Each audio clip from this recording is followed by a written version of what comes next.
各位同學，大家好啊！等我嚟解答一下呢2025年第三個選修單元能量和能源的使用嘅第一題選擇題啊。在一個尺寸為呢 D 乘 D 乘 D 嘅房間之內，OK，相同嘅點光源啊，分別係 P 啦、Q 啦、R 同埋 S 嘅，佢哋呢係位於天花板嘅四個角落頭。咁啊，如圖所示咧，每一個光源咧，佢嘅光通量咧都係 flux 嘅，OK，都係一個 flux 嘅。好啦，求翻佢嗰個嘅房間地面中央點 X 嘅照明度喎，咁照明度留意啦，即係 E 啦。佢咧忽略房間咧嘅反射嘅，即係唔會將啲光線咧彈翻出嚟嘅。咁呢一題咧點樣揾呢？咁樣咁其實咧就最重要咧，其實因為佢四點咧，其實佢哋四點咧都會有啲光線咧就射落去呢一個 X 點嗰度嘅。咁我哋首先咧就揾咗其中一個先。咁因為咧其實佢哋四個係對稱嘅，咁所以咧你只需要揾到一個嘅光線射落去 X 點嗰個嘅照明度咧，之後咧將佢嗰個答案乘翻四咧，就會係我哋揾到嗰個整體係對於 X 嗰個嘅照明度噶啦。好啦。咁呢一個咧就有啲技巧嘅，因為咧我哋不嬲咧，我哋都做開。如果要揾一個點嘅照明度啊 E 啊，其實就等於佢嗰個光通量 flux 啦，除翻佢嗰個球體嘅面積，即係咧四派 R 二次嘅。咁而 R 咧其實就係嗰個嘅對於嗰個光點至到去嗰個嘅平面之間垂直嘅角度嘅長度，即係 R 啦。嘅距離係 R，咁呢一點咧受到嗰個嘅光通量咧就係 E 噶啦。OK，好啦，咁但係咧呢一題咧，你會發現到咧，其實嗰個光通量咧嗰個照明度咧，其實要乘翻嗰個角度喎，因為唔係垂直射落去啊嘛，所以咧我哋要乘翻一個叫 cosine theta 嘅物體。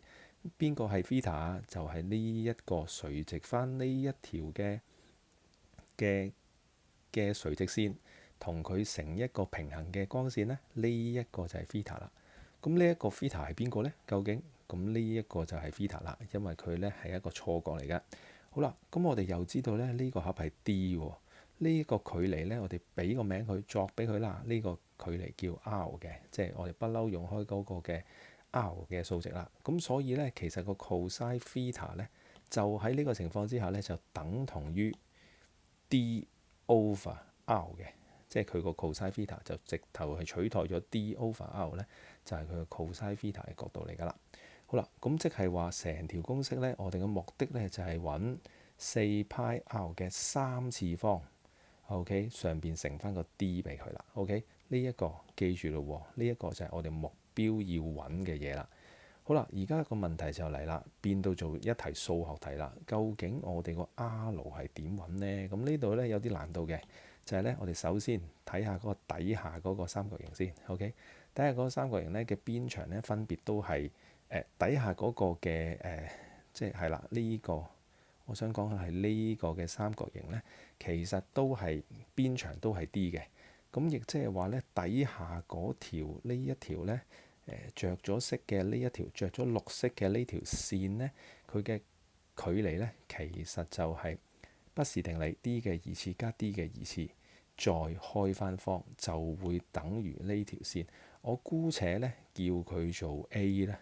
OK，好啦，咁揾到佢之後咧，其實呢個唔太難啦，就係二 D 嘅二次再開方啫嘛。咁即係根二 D 係嘛？根二 D 嚟嘅。好啦，知道呢個 A 之後咧，唔好忘記喎，其實我哋係要將佢真正有用嘅咧，就係呢一部分。真正有用其實就係呢一部分，亦即係話將佢咧就除翻二嘅，除翻二。OK，好啦，咁而家咧就去到搞掂咗呢個之後咧，就去揾呢一條嘅光線嗰個嘅三角形咯。咁即係邊個三角形啊？即係呢一個斜間咗嘅三角形。OK，其實佢都係一個平面嚟㗎，係一個斜間嘅三角形。好啦，咁呢個咧亦都係用翻我哋嘅畢氏定理，啱啱揾咗出嚟咧，嗰個嘅 A 嘅除二咧，即係呢一個紫色嘅部分咧，我哋姑且叫佢做 B 啦。OK，我哋姑且叫佢做 B 啦，即係呢一度嘅距離咧。OK，其實就係 B 嚟嘅。sorry，呢個其實就係 B 嚟嘅。OK，其實就係 B 嚟嘅。OK，好啦，咁咧我哋咧就要一個三角形，即係 D 啦。呢度係 B 啦，我畫翻個平面俾大家睇啦。咁呢個咧就係咁樣樣啦。呢個就係 R，呢個就係 B，呢個就係 D 嘅。OK，咁啊呢個好簡單嘅一個不是定理啦。好啦，咁記住我哋嘅目的喎，就係揾翻個 R 值喎。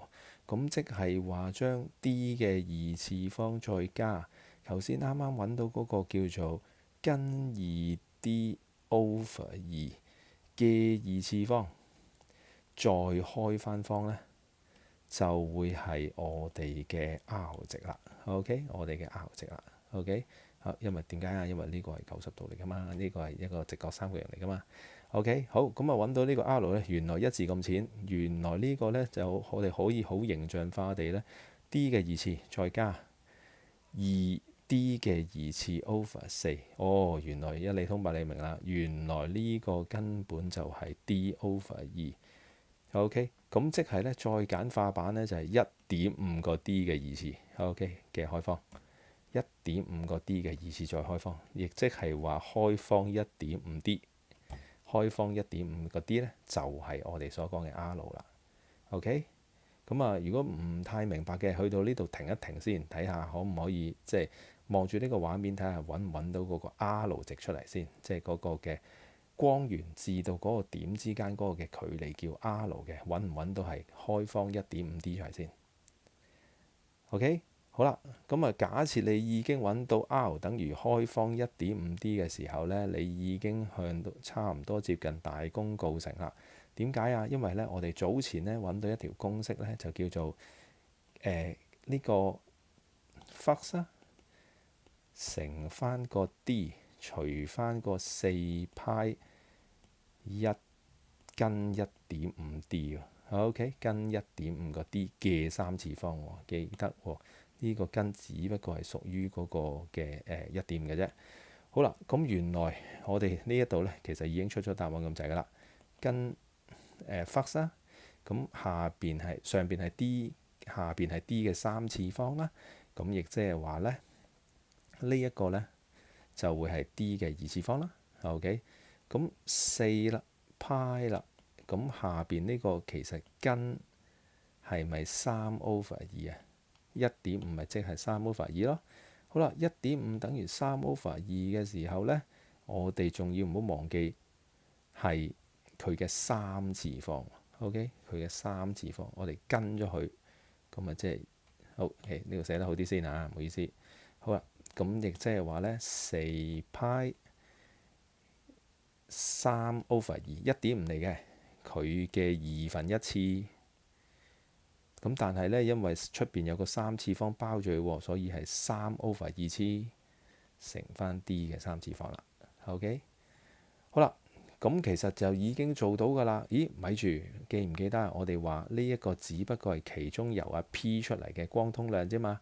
OK，咁所以呢，我哋要將成個數值乘翻個4。原來咁開心嘅，所有嘢都可以約簡嘅。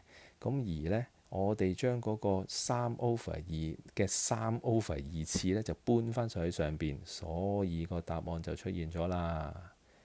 亦即係話2 over 3嘅3 over 2次方啦。OK，所以答案呢就會係 D。呢一年呢揀 D 嘅同學仔呢，哇，相當明確啊！只不過呢係得39% 嘅人答得啱啊。好，阿 Sir 呢，呢一度呢都可能已經用咗成6分幾鐘去解釋呢一題啊。咁所以呢，你喺計算嘅途中呢，可能呢你要出現喺一啲嘅代數嘅情況嘅。咁同埋呢，我哋都用咗少少時間呢去堆砌呢條公式出嚟。咁其實呢條公式呢，我建議同學仔咧就背鬼咗佢啦，係嘛？因為即係相對地簡單，同埋咧知道佢要乘翻個 cos theta 嘅，同埋成日都會用到㗎，好多嘅題目成日都會用到㗎。咁所以咧，同學仔咧就建議你咧去背咗佢 R 嘅三次方除翻嗰個嘅垂直嘅距離，即係 D 垂直嘅距離除翻 R 嘅三次方。好，同學仔加油啦！希望你再做同類型嘅問題嘅時候咧識得做啦。好，同學仔加油啊！拜拜。